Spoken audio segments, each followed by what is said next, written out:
Hi guys! Magandang gabi! Welcome back dito sa Gandara SRU channel for Showbiz Update. Andito na naman nga po akong muli nagbabalik ang nagmamaganda ninyong kachismosang Kimpa wala ng iba kundi si Gandara upang maghatid sa inyo ng latest update and fresh happenings patungkol kay Kim Chiu and Paolo Avellino. And para nga sa gabing ito, tatalakayin natin at pag-uusapan ay about po sa reaction ni Paolo Avellino sa pagdi-deny di umano ni Kimi sa kanya. So grabe, mainit ang pinag-uusapan ngayon sa social media kaya naman makikichika din tayo.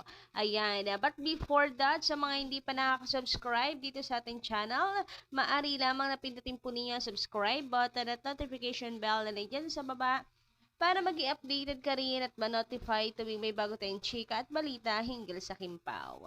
Basta mga balita na may kinalaman kay Kim Chiu and Paolo Avellino, sagot na natin yan. So, eto guys, alam ko naman na ayaw nyo nang patagalin pa ito, kaya simulan na natin.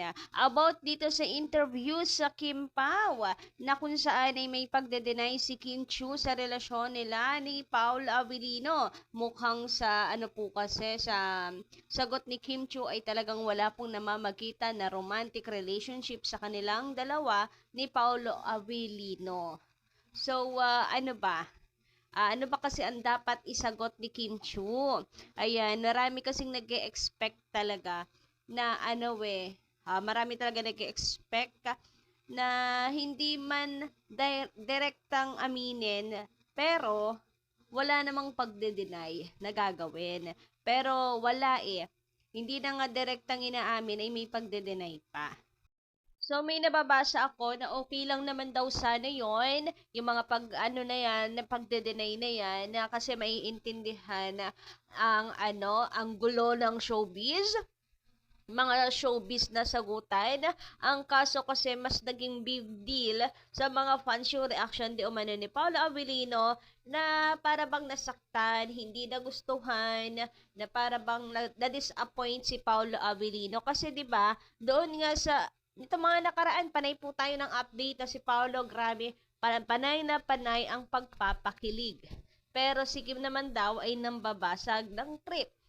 And lagi, pansin din daw nila si Kim, lagi pong pinipigilan si Paolo Avellino. May pagbaba ng kamay ni Paolo, merong tama na yon, may mga ganyan.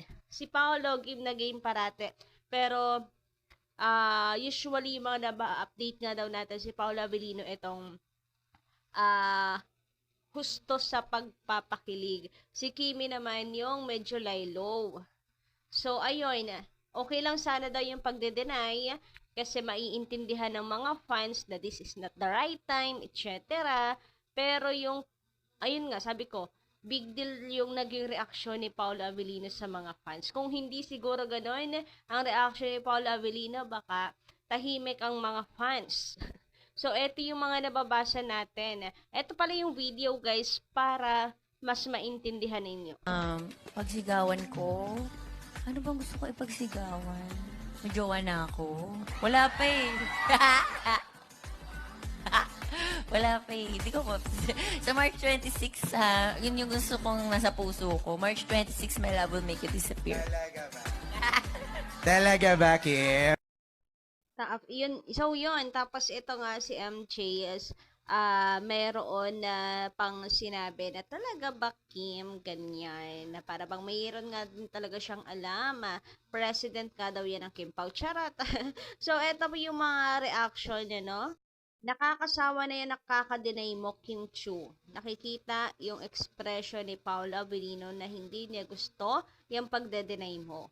Dapat maging proud at thankful ka sa blessings ng love. Ikaw din, baka sa kakadenay mo, baka may love will make you disappear. Hoy, grabe! Yung title naman ng hoy, supla, wag naman.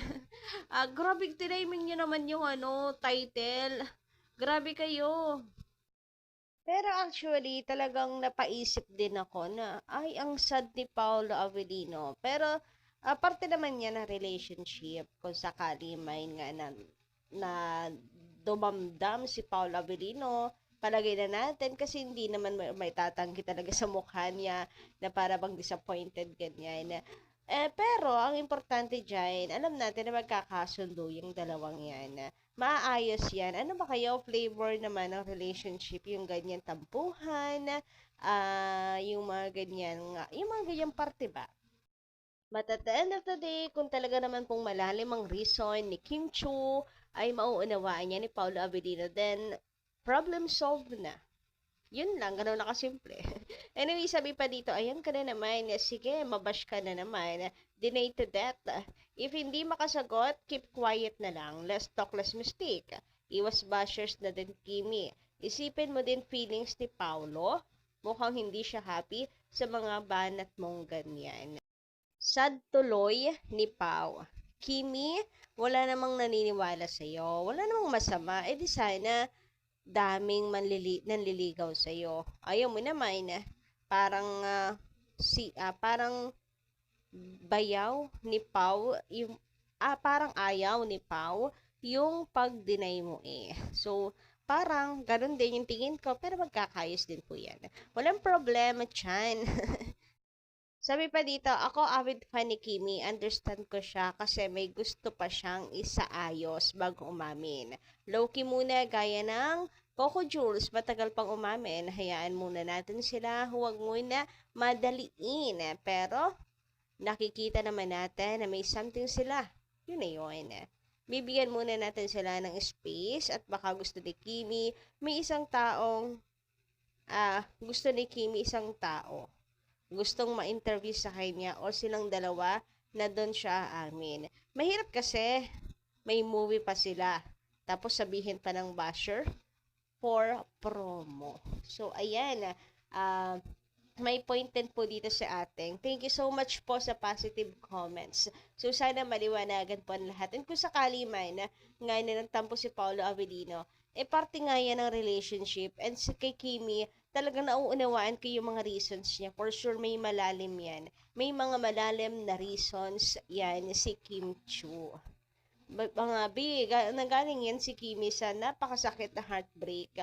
So, unawain natin siya. Ito pa, hindi tuloy malaman ni Paulo gagawin at ikikilos niya between them. For sure, gusto na ni Paulo admit na sila na para madali na ang kilos at galaw niya. Mahirap sa side ni Pau. Deny to death yung Kimi. Kahit gusto niyang kumilos na boyfriend. Mahirap masabihang assuming din siya. Kailan kaya magbabago ng ugali si Kim sa pagiging inconsistent niya? Kahit obviously sobrang laki ng gusto niya kay Pau. The truth is, subaybayan ko love life ni Kim from the start. Iba-iba pa siya kay Paulo.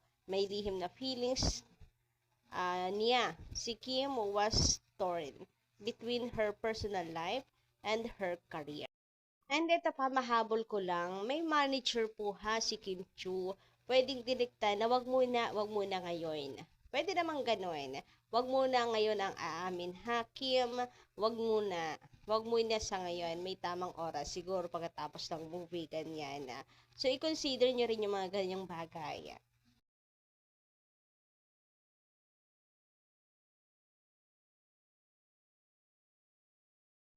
Samantala, dito naman tayo guys sa nakakakilig na update. Hoy, grabehan yun.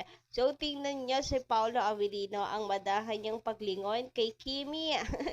Grabehan, susuliyap na naman si Paolo. Nanakaw na naman ng tingin. Ayan, lagi niyang gawain yan kay Kim Chu even before pa. Kahit hindi pa sila nagkakatrabaho, ang dami po ni Paolo Avellino na stolen shot na nakatingin po siya kay Kim nang nanakaw ng tingin. Laging kay Kim lang yung kanyang mga mata. Pero ang cute lang dito dahil pagtingin niya, sabay tingin din ni Kimi. So, nahuli siya ni Kim. Nahuli ni Kim na nanakaw siya, magnanakaw siya ng tingin sa kanya. And yung kilig naman ni Kim, yung tawa ni Kim, grabehan, parang niloloko rin si Paolo Avellino. Hoy, grabehan yan. Pero ang cute talaga nilang dalawa, guys. Halata mo naman na-in love sila sa isa't isa. Kailangan pa ba ng pag-amin? Yun pala yung katanungan do. Kailangan pa ba kasi? Bakit kayo hanap ng hanap?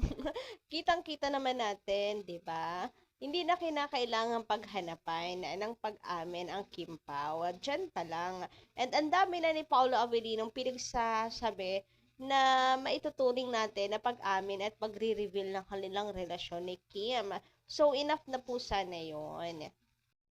Well, para lang sa akin yun ha, madugtong lang natin, baka mamaya may magsabi dyan, may basher dyan. So, para sa akin, ang dami nang sinabi ni Paolo Avellino na pag-amin yun. Tinuturing ko talaga pag-amin yun na ni Paolo Avellino ng relationship nilang dalawa. If ever si Kim yung hindi pa ready, galangin natin, and for sure, kaya siguro mga pahapyaw lang ito si Pao dahil nire-respeto din niya si Kim Chu. Kaya naman ang desisyon ng kanyang prinsesa.